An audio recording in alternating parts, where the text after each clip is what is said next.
ఓం నమ శివాయ. భం భైరవాయ నమ. నమో రాజమాతాంగీ దేవి నమ. విధాత టీవీ ప్రేక్షకులందరికీ ఆ రాజశ్యామలాదేవి కాలభైరవుని అనుగ్రహం ఎల్లవేళలా ఉండాలని మనస్ఫూర్తిగా ప్రార్థిస్తూ మీ విశ్వసాయి గురూజీ. ముఖ్యంగా మీకు ఒక మంచి విషయాన్ని తెలియజేస్తున్నాను. ఏమిటంటే ఇదొక సంతోషకరమైన వార్త. మరి మీకు సంతోషమే అనుకుంటాను. మన ఈ స్వర్ణాకర్షణ కాలభైరవ దేవాలయాన్ని నిర్మించి ఒక ఏడాది అయింది. ప్రథమ వార్షికోత్సవం జూన్ 8వ తేదీ సోమవారం జరుగుతుంది. ఈ వార్షికోత్సవం చాలా ఘనంగా చేయాలనేటువంటి ఆలోచన అయితే ఉంది. ఈ వార్షికోత్సవంలో ముఖ్యంగా ఉదయం నుంచి స్ఫటిక శివలింగేశ్వరునికి కాలభైరవునికి అభిషేకాలు జరుగుతాయి. అలాగే ఆ రోజు కాళభైరవ హోమం కూడా జరుగుతుంది. ఈ క్షేత్రంలోని మిగతా దేవతామూర్తులకు కూడా హోమం చేయడం జరుగుతుంది ఆ రోజు. అలాగే మరొక విశేషం ఏమిటి అంటే మన ఆధ్యాత్మిక కేంద్రాలు సేవా కేంద్రాలుగా మారాలని కూడా నా తపన. అందులో భాగంగానే నిరుపేద గర్భిణీ స్త్రీలకు స్వామివారి ఆ అమ్మవారి సన్నిధిలో ఇక్కడ శ్రీమంతాలు కూడా చేయటం జరుగుతుంది. వారందరికీ కూడా మనం చక్కగా రేషన్ ఇవ్వటం అని, కొత్త బట్టలు పెట్టి చక్కగా ఒక ప్రోటీన్ కూడా ఇచ్చి శ్రీమంతాలు చేయాలి అనేటువంటి సంకల్పం. తర్వాత వేద పండితులచే ఆశీర్వచనం. ఇటు వారితో పాటు భక్తులకి అందరికీ కూడా వేద పండితులతో ఆశీర్వచనం ఉంటుంది. తర్వాత అన్న సమారాధన, భక్తులందరికీ కూడా అన్న సమారాధన జరుగుతుంది. ఇలాంటి విశేషమైనటువంటి కార్యక్రమాన్ని మీ అందరూ కూడా గొప్పగా పాల్గొనాలని మనస్ఫూర్తిగా మీ అందరికీ ఆహ్వానం చేస్తున్నాను.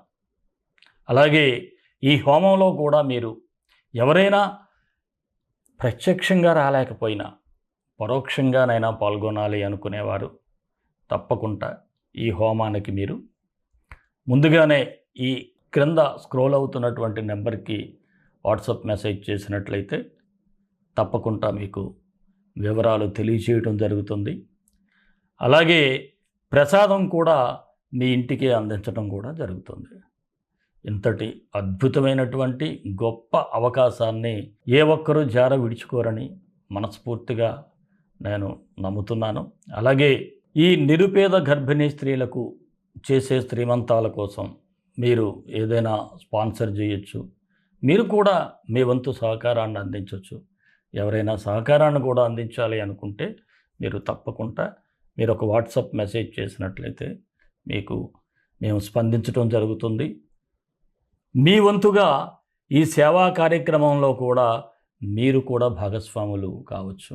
అందరూ ఈ కార్యక్రమానికి భక్తులందరూ కూడా మీకు తోచినటువంటి సహాయం విరాళాలుగా అందించి ఈ కార్యక్రమాన్ని అద్భుతంగా అన్నప్రసాద సేవలో కానీ, అలాగే ఈ నిరుపేద గర్భిణీ స్త్రీలకు శ్రీమంతాలు చేయటంలో కానీ, ఈ హోమంలో కానీ పాల్గొనాలి అనే భక్తులందరూ కూడా ఈ వాట్సాప్ నెంబర్కి మెసేజ్ చేయండి. తప్పకుండా మీ అందరికీ కూడా ఈ దివ్యక్షేత్రం నుంచి శుభాశిష్యులు అందించడం జరుగుతుంది. మరి ఎప్పట్లాగే రాశిఫలాల్లోకి వెళ్ళిపోదాం. వెళ్ళే ముందు ఒక చిన్న మాట, అది నా రిక్వెస్ట్. మన వీడియోలను దయచేసి లైక్ చేయండి. అలాగే 10 మందికి షేర్ చేయండి. షేర్ చేయడం ద్వారా మన యొక్క విశేషాలు తెలుస్తాయి. అలాగే రాశిఫలాలు కూడా 10 మందికి మీరు తెలిపిన వారు అవుతారు. అదొక పుణ్యకార్యంగా మారుతుంది. ఎవరైనా మన ఛానల్ సబ్స్క్రైబ్ చేసుకోకపోతే సబ్స్క్రైబ్ చేసుకోండి. రాశిఫలాల్లోకి వెళ్ళిపోదాం. ధనుస్సు రాశి జూన్ 1 నుంచి 15 వరకు ఈ ధనుస్సు రాశి వారికి సూచనలు, సలహాలు. మీ రాశ్యాధిపతి అయినటువంటి గురుడు జూన్ 2వ తేదీ నుంచి అష్టమ స్థానం అంటే కర్కాటక రాశిలో సంచరించడం వలన కొంత మిశ్రమ ఫలితాలు అయితే ఇక్కడ మీకు రాబోతున్నాయి. చాలా జాగ్రత్తగా ఉండాలి. అయితే కాస్త సమయస్ఫూర్తిగా వ్యవహరించడం వలన మీకు కొంత లాభం కూడా వస్తుంది. ఎందుకంటే టైం సెన్స్ కదా మీకు. చాలా స్పాంటేనియస్‌గా ఆలోచించటం, స్పాంటేనియస్‌గా మాట్లాడటం, ఇవన్నీ మీకు కాస్త ఫేవరబుల్‌గానే చెప్పాలి. అయితే ముక్కుసూటిగా మేముంటాము అంటే అక్కడ కష్టం. కాకపోతే మీకున్న నైజం గూడా ఏమిటంటే స్పాంటేనియస్‌గా మాట్లాడగలరు. ఎలాంటి సిట్యుయేషన్ అయినా మీకు అనుకూలంగా తిప్పుకుంటారు. కాబట్టి పర్వాలేదు. అలాగే కుటుంబ పరంగా చూసినట్లయితే చాలా విషయాల్లో మీకు కుటుంబ సభ్యుల మద్దతయితే లభిస్తుంది. వారి నుంచి చక్కని సహాయ సహకారాలు అందుతాయి. అయితే ఆర్థిక లావాదేవీల విషయంలో మాత్రం ఆచితూచి అడుగులు వేయాలి. లేకపోతే ఇబ్బంది ఉంటుంది. ఆర్థికంగా దూకుడైతే పనికిరాదు. దేనికి పడితే దానికి ఖర్చు పెట్టేస్తాను అంటే చాలా జాగ్రత్తగా ఉండాలి. అలాగే కొన్నిసార్లు పరిస్థితులు అనుకూలంగా లేకపోయినప్పుడు నేను ఇలాగే ఉంటాను, నన్నెవరూ మార్చలేరు అంటే మాత్రం ఇబ్బంది పడతారు. కాస్త అడ్జస్ట్ అవ్వటం నేర్చుకోవాలి.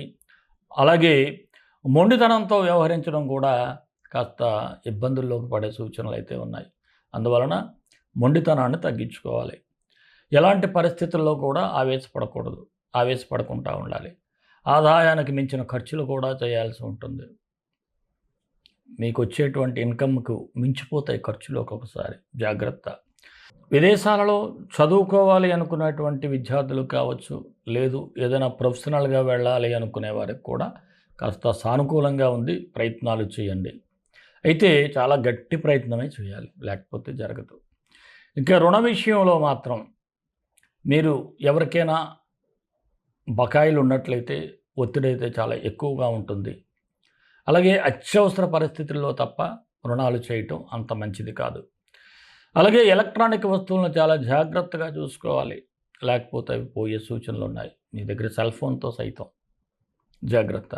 ఇక స్థిరాస్తుల కొనుగోలు వాయిదా వేసుకోండి. ముందుగా ఆ పత్రాలు అవి పరిశీలన చేసుకున్నాక అప్పుడు తీసుకుందరు కానీ.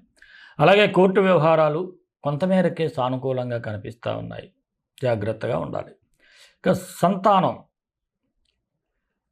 సంతానం వలన కూడా మీరు సంఘంలో అపకీర్తి పాలయ్యేటువంటి సూచనలు ఉన్నాయి. అందువలన సంతానం విషయంలో కాస్త కేర్ఫుల్గా ఉండటం చాలా మంచిది.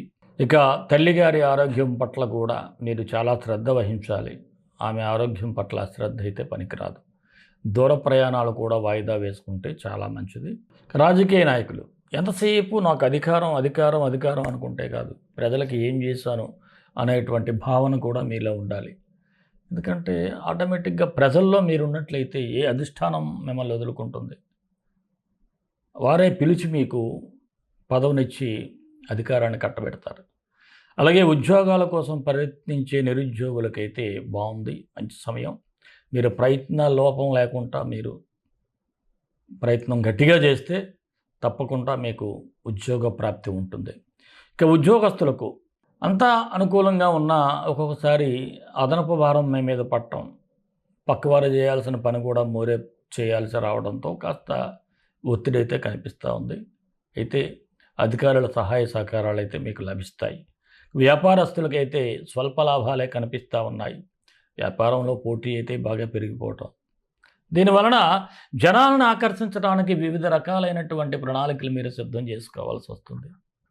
వ్యాపారంలో పోటీ తగ్గించుకుంటే వ్యాపారంలో పోటీ ఉంటుంది కాబట్టి ఈ ఆకర్షణీయమైనటువంటి పద్ధతులకు వెళ్ళటం తప్పదు. అలాగే నూతన పెట్టుబడులకైతే ఇది అనుకూల సమయం కాదనే చెప్పాలి.